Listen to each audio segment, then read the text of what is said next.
Shalom everyone, a quick update from Finland. First of all, let me just briefly share my situation. My flight today on the 18th was canceled, obviously, and there are no regular bookings available until July, so I've already booked the flight on the 1st of July, but it will probably get canceled as well. We'll have to wait and see. In the meantime, I've signed up to El Al's recovery flights from Vienna, which is where I located myself. So that's where I'll probably be spending quite a bit of time until such a time as El Al tells me that a flight is available. Now, let's move on to a short update on certain aspects of the situation. So first of all, in case anyone wondered, because there is constant talk about whether the US will join the war, in case anyone wondered, the US has already been assisting Israel with shooting down threats, as has Jordan and likely others, as well as with intelligence, and they were also prepared to aid with downed fighter pilots, downed planes, but thank God none were shot down. Also, they are probably assisting with refueling in the air, and there are US troops on the ground in Israel assisting with the SAD and other defensive measures. And as I said, I mentioned this because there's a lot of chatter going on right now on whether Donald Trump will order the US to take an offensive role in this war, especially regarding the bombing of the Pudro nuclear facility, which is buried 90 meters underground and thus requires the bunker buster bombs that weigh 13 tons and can only be carried by the large American bombers.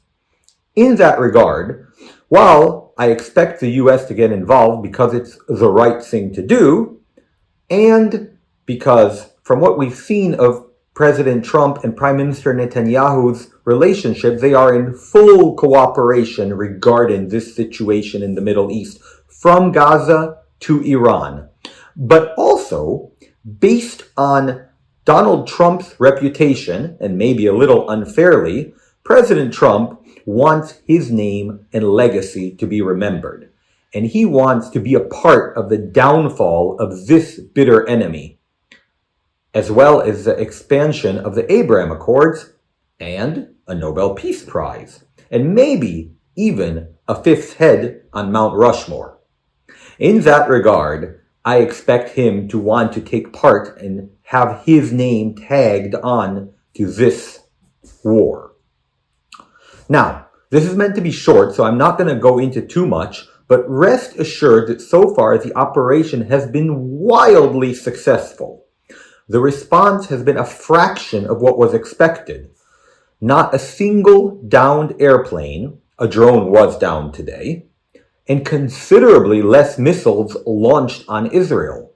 And while every casualty is a tragic loss, the 22 that have been murdered are less than 1% of the expected civilian death toll based on what the army presented to the government before the operation started, at which point they presented a scenario where hundreds of missiles will be fired in each wave, thousands of civilians would die, and multiple airplanes will be shot down by Iran.